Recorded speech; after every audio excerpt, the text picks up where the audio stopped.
Console Musicology. My name is Monica, and we're going to be studying some awesome pieces of video game music. Today we're going to be looking at Vanille's theme from Final Fantasy XIII, which was released in 2009 for the PS3. We'll start with an analysis of the form, and this is a great piece to learn about form with because it's so simple and very short in duration. So we're going to be starting learning about the form, and then we're going to move on to some Roman numeral and harmony analysis to help us understand this piece and how it supports the character of Vanille in Final Fantasy XIII. Let's get started, right? Okay, so like I said before, Final Fantasy XIII is a 2009 game for the PS3, and it started what is commonly referred to as the Lightning Saga, named after the main character. There's 3 games in the series. This theme is prominently featured in the first game. The plot gets pretty complicated, as is tradition for Square Enix titles, but the basic premise is this. The characters live on a planet where humans are cared for by powerful gods called fal'Cie. In exchange for this protection, however, the fal'Cie will occasionally brand humans as their servants and make them do their bidding. And unfortunately, not all of the fal'Cie get along. So, if you are branded as a servant for the wrong god, you are persecuted by everyone else. So, life sucks for l'Cie. If you do their bidding, you are freed from service and turned into a crystal statue, with only a small chance of being turned back into a human. If you don't do their bidding, you're turned into a monster called a Seath and are forced to roam the world until someone ends your misery. It's a very brutal world to live in. Vanille isn't the main character, but in this game, the balance between the main and supporting cast is very strong, and every character has a unique and interesting story arc. Vanille is a l'Cie who completed her task, but was mysteriously awakened 500 years later at the start of the main plot, and she doesn't know why. She's racked with guilt for her role in catastrophic events that have harmed the other main characters, and she hides it all underneath a cheerful and bubbly facade. This brings us to the music that represents her character and the important role that it plays in her characterization.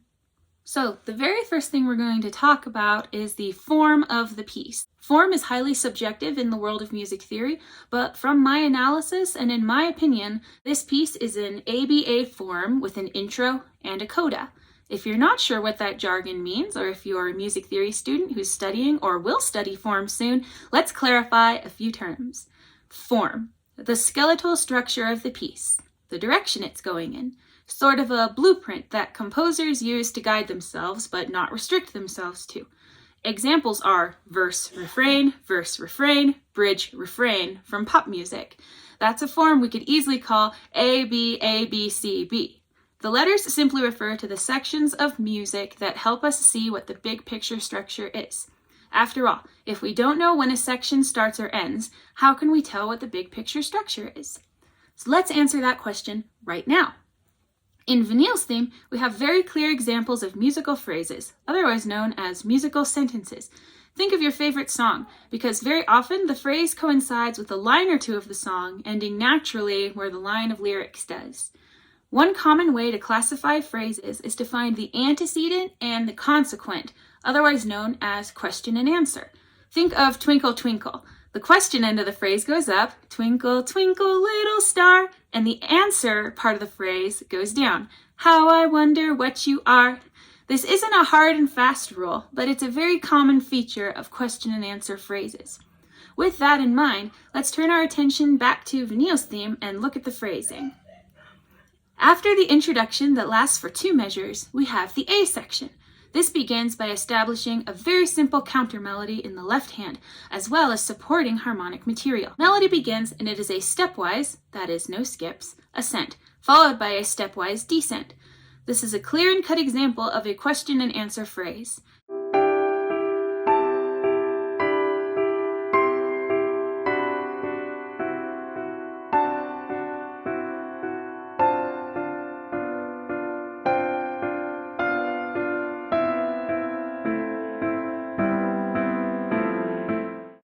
It is followed by another question and answer phrase. As the harmony is diversified, an octave doubling is added in the right hand to add musical variety and amp up the tension. Not tension in the sense of anxiety, though. Tension in the sense of pulling back a rubber band and letting it snap back.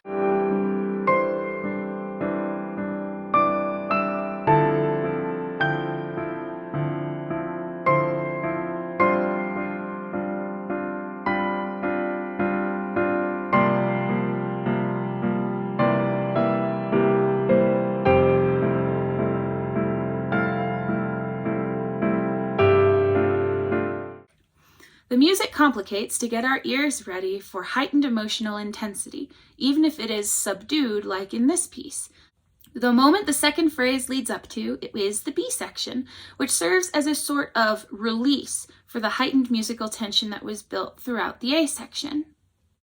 So, where does the story meet the music? How does this piece support the character? There's a reason that we have character themes, and this isn't just because here they are, they're on screen, here is their theme. The music of Wagner in his operas is commonly used as an example of leitmotifs, and they've become a staple of score music. Think of Star Wars. We have themes to represent Princess Leia, Yoda, the Force itself, the Rebel Alliance. Leitmotifs have always been a staple of works that are very character-focused, and in video games that's no exception. The music of Final Fantasy XIII bolsters up the character development. In Vanille's theme, we have lots of gentle dissonances and unexpected chords. And this helps communicate the underlying tension, guilt, and anxiety that the character carries with her. It also serves to show her gentle and innocent nature, because even though she is a character with a lot of conflict and guilt, she is still at heart a very innocent and cheerful person, even if she feels like she has to hide it underneath all of this just manic energy. So I think that it's a very interesting case of a little bit of musical foreshadowing, as well as just establishing the character with no words. Alrighty, so to sum up, we learned a little bit about form, we learned about antecedent and consequent phrases, and we also did a little bit of Roman numeral and harmonic analysis. I hope that this video has been helpful. If you are just a fan of video game music, I hope that it gave some insight as to why this music is so good. If you're a student of music theory, I hope that this was a fun way to study the concepts that you're learning about in class. And if you're not either of those things, I hope that you've become more interested in both music theory and video game music. I will see you in the next video. Thank you very much for watching.